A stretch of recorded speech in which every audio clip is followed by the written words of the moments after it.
Welcome to all about stocks. और आज हम बात करने वाले हैं फ्यूचर ग्रुप के बारे में, जो कि रिलायंस के साथ डील हो चुकी है।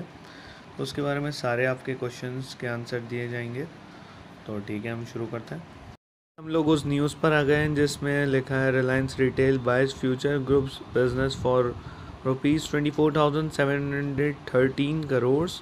तो इतने रुपए की इनमें डील हुई है, और ये डील जो पहले होनी थी वो 29,000 रुपीज़ की होनी थी, जिसका प्राइस अराउंड 160 रुपीज़ निकल कर आ रहा था। और इस टाइम ये 24,713 करोड़ की डील हुई है। तो इस टाइम इसका अभी जो प्राइस चल रहा है, करंट मार्केट प्राइस, वो है 135 रुपीज़। तो डील तो हो गई है, और दोनों कंपनीज़ के लिए बहुत अच्छी डील है। फ्यूचर ग्रुप के लिए इसलिए अच्छी डील है क्योंकि उनका ऑलमोस्ट सारा डेप्थ उनका कवर हो जाएगा। और रिलायंस रिटेल अपना बिज़नेस जो है वो बड़ा कर रहा है, तो उनके लिए एक रीनोन कोई बिज़नेस अगर एक्वायर कर लेते हैं तो ये तो बहुत बढ़िया बात है। उन्हें अपना कोई नया सेटअप नहीं क्रिएट करना होगा, और पुराने ही सेटअप पर अपना काम कर सकते हैं, सिर्फ नाम चेंज करके। तो बहुत बढ़िया डील हुई है दोनों के बीच में। और ये सैटरडे को हो गई थी ये डील, तो जिसके चलते अब ये रिलायंस रिटेल जो है वो 1800 स्टोर्स कोऑपरेट कर सकेंगे, जैसे कि फ्यूचर मतलब कि बिग बाज़ार, FBB, easy day, central, food hall formats, और 420 सिटीज़ में ये लोकेटेड हैं। तो ये बहुत बढ़िया नेटवर्क है इनका पूरे ऑल ओवर इंडिया में। तो ऐसा, और एक और जो इन्हें फ्यूचर ग्रुप को जो ऑफ़र दिया गया है वो देख सकते हैं आप। Reliance retail fashion and lifestyle limited ने दिया है एक ऑफ़र के 1200 करोड़ का वो बाद में इन्वेस्टमेंट कर सकते हैं, एक्वायरिंग 6.09%। ये पोस्ट मर्जर के बाद वो इतना परसेंट एक्वायर कर सकते हैं, और ये हो जाता है तो इनका 6.09% और इनका स्टेक बढ़ जाएगा। और ये बाद में इन्होंने 7.05% भी इन्होंने एक्वायर करने की बात करी है। तो इसके बाद ये सवाल आता है कि इसमें मंडे से तेज़ी आएगी। तो हाँ, ज़रूर तेज़ी आएगी, क्योंकि इसके अंदर जो है रिलायंस ने ख़रीदा है, तो जैसे कि आलोक में हुआ था, लेकिन आलोक की तरह तो इतने ज़्यादा रिटर्न्स नहीं दे पाएगा। लेकिन रिटर्न्स अब उम्मीद कर सकते हैं कि पहले के मुकाबले काफ़ी ज़्यादा अच्छे रिटर्न्स आपको देखने को मिलेंगे पोस्ट मर्जर के बाद। उससे पहले भी आपको देखने को मिल सकती है इसमें तेज़ी। मंडे को तो यकीनन इसमें अपर सर्किट भी लग सकता है, वो भी 20% का। अब इसके बाद जो सवाल आता है, स्वैप क्या होता है। तो स्वैप, उसमें कंपनी मर्ज होने के बाद जो नई कंपनी जो एक्वायर करती है उसे स्वैप शेयर करते हैं। तो उसके बारे में आपकी अभी डिटेल डिस्कस करते हैं कि जो स्वैपिंग हुई ऑलमोस्ट सारे ही शेयर्स में हुई है, और जो मर्ज होकर जो एक शेयर में जा रहे हैं वो है फ्यूचर एंटरप्राइज लिमिटेड।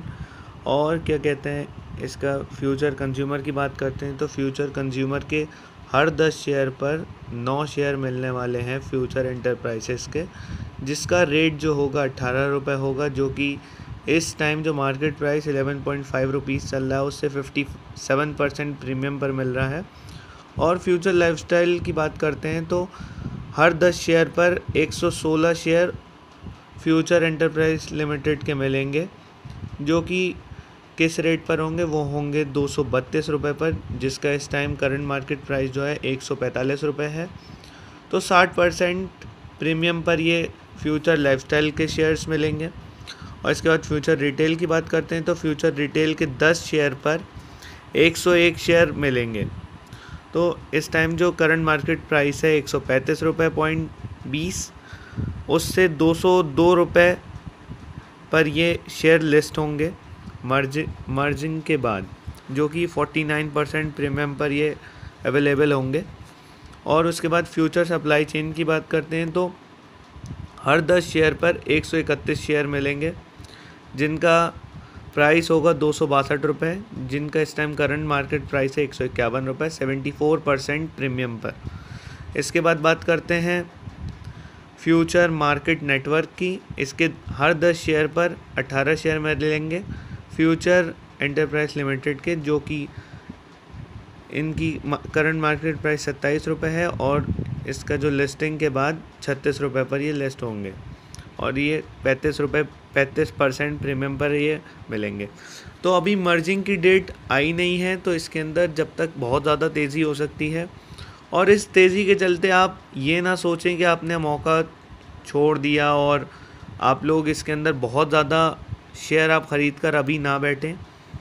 बहुत ज़्यादा लोग जो ख़रीद लेते हैं उतना आपको शेयर नहीं ख़रीदना है। इसमें थोड़ा थोड़ा क्वांटिटी उठाएं कि अगर जैसे थोड़ी सी गिरावट होती है तो आप उसमें और ज़्यादा क्वांटिटी उठा सकें और अपना थोड़ा सा एवरेज कर सकें।